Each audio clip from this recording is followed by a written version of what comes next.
Praise lord. హల్లెలూయా. ప్రభు నామంలో సమకూడిన మీ అందరికీ హృదయపూర్వక వందనాలు. అందరికీ వందనాలండి. ఇక్కడ గ్యాదర్ అయిన బిడ్డలందరికీ, అలాగే లైవ్ ద్వారా, జూమ్ ద్వారా అందుబాటులోకి వచ్చిన బిడ్డలందరికీ కూడా హృదయపూర్వక వందనాలు. మంచిది, ప్రాముఖ్యమైన సమ్మేళనానికి వచ్చాం.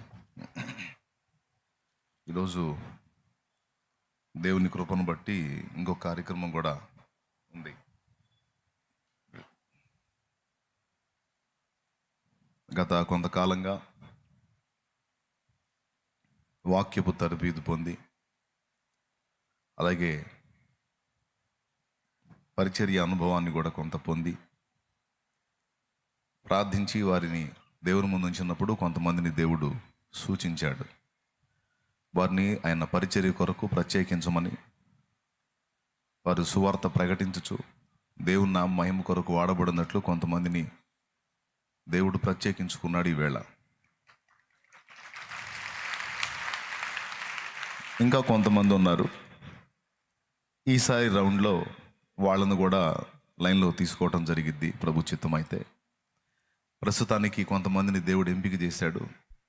వారిని ఇప్పుడు మనం దేవుని పరిచర్య కొరకు, మరి ప్రభు ఆత్మాభిషేకం వారి మీదకి వచ్చున్నట్లు, ఇది మొదలుకొని వారు దేవుని సేవకై ప్రతిష్ఠితులగునట్లు వారిని మనం దేవుని కొరకు ప్రత్యేకపరుద్దాం. దేవుని కొరకు వారిని ప్రతిష్ఠ చేద్దాం. మరి కొంతమంది బిడ్డలు మరి ఇప్పటి వరకు మీతో కూర్చొని మీతో పాటు పరిచర్య చేసి మీలో ఒకరుగా ఉన్నవారు ఇప్పుడు దేవుని సేవను చేయడానికి సేవకులుగా, సేవకురాండ్రుగా దేవుడు కొంతమందిని ప్రతిష్ఠించడానికి సంకల్పించాడు.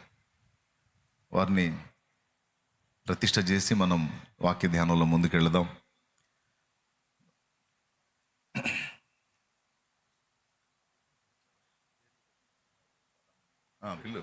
పిల్లు పర్వాలేదు. దయచేసి కొంతమంది పేర్లు పిలుస్తాం, వారు భార్యాభర్తలుగా ముందుకు రావాలని ప్రభు పేరట కోరుతున్నాం.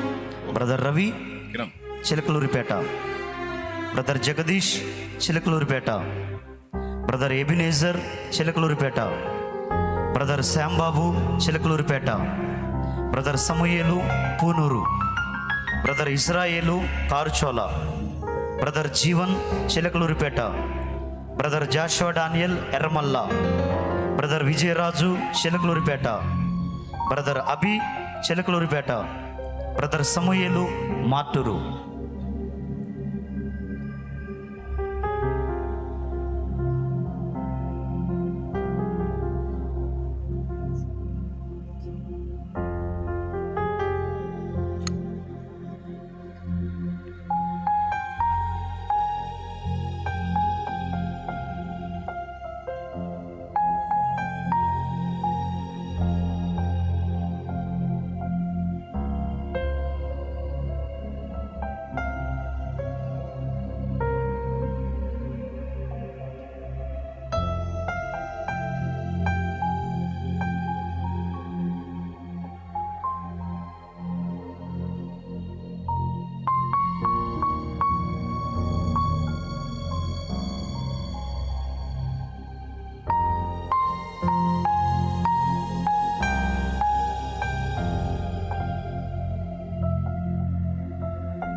రాదు కదా ఇది.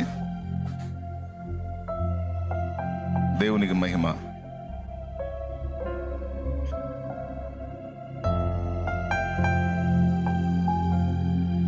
దేవుని వాక్యాన్ని చదువుకుందాం. అపోస్తలుల కార్యములు 13వ అధ్యాయం. అపోస్తలుల కార్యములు 13వ అధ్యాయం ఒకటి తీసుకోండి. తర్వాత ఇర్మియా గ్రంథము 1వ అధ్యాయము ఒకటి తీసుకోండి.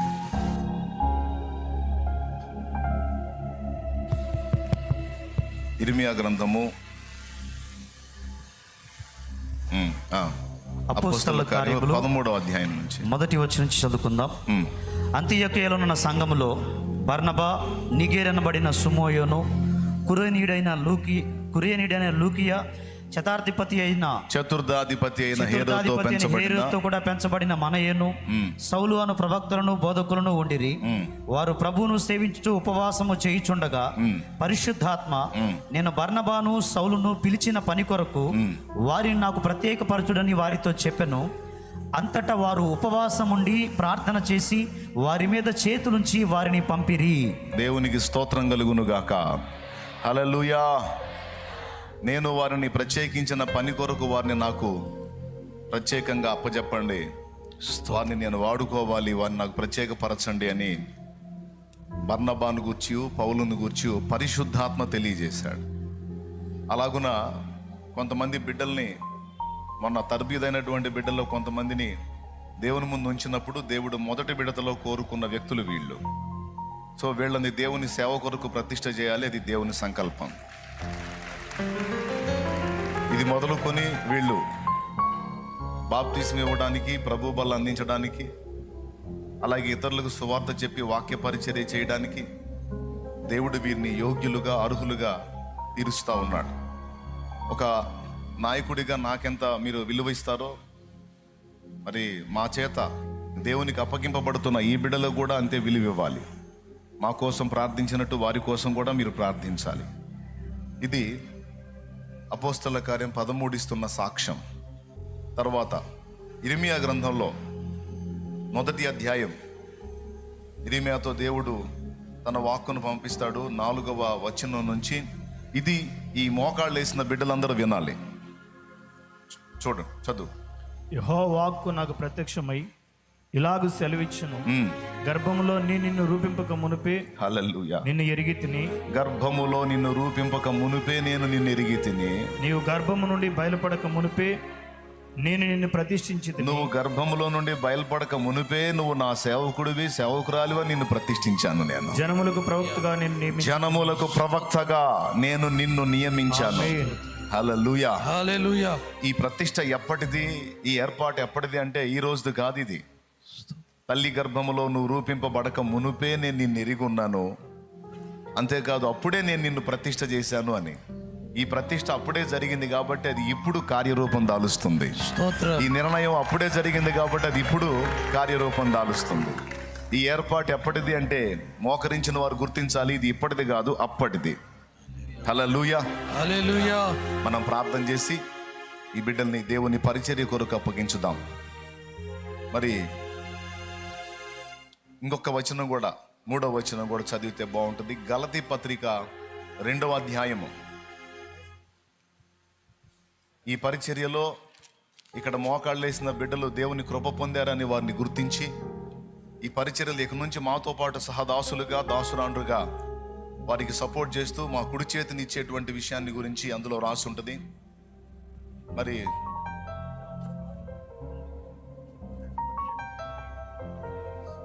2వ అధ్యాయము గలతీ పత్రిక 2:8 వచనం నుంచి చదువు.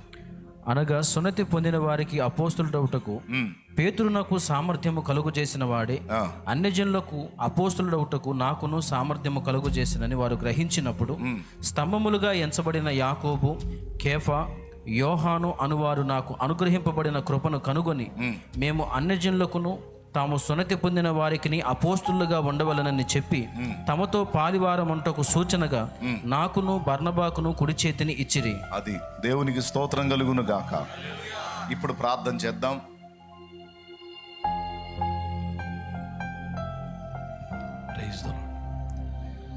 ప్రేమ కలిగిన మా తండ్రి, స్తోత్రం. పరిశుద్ధుడైన మా దేవా, హల్లెలూయా. మీ ఘనమైన నామానికి వందనాలు నాయనా. మీకు కృతజ్ఞతా స్తోత్రాలు చెల్లిస్తున్నాం. మీ దాసులను మీరు ఏర్పరచుకొని ఒక్కడిగా ప్రారంభించిన ఈ పరిచర్యలు దేవా, ఇదిగో అనేక మంది దైవజనులుగా నీ సేవా పరిచర్యలు వాడబడ్డానికి కృపను అనుగ్రహించినందుకు వందనాలు. మరి ప్రత్యేకంగా ఈ దినమందు ప్రభువా మీరు ప్రత్యేకించుకున్నటువంటి బిడ్డల కొరకై వందనాలు నాయన. ఇది మొదలుకొని నీ బిడ్డలు నీ సేవా పరిచర్యలు వాడబడ్డానికి సిద్ధపడుతుండగా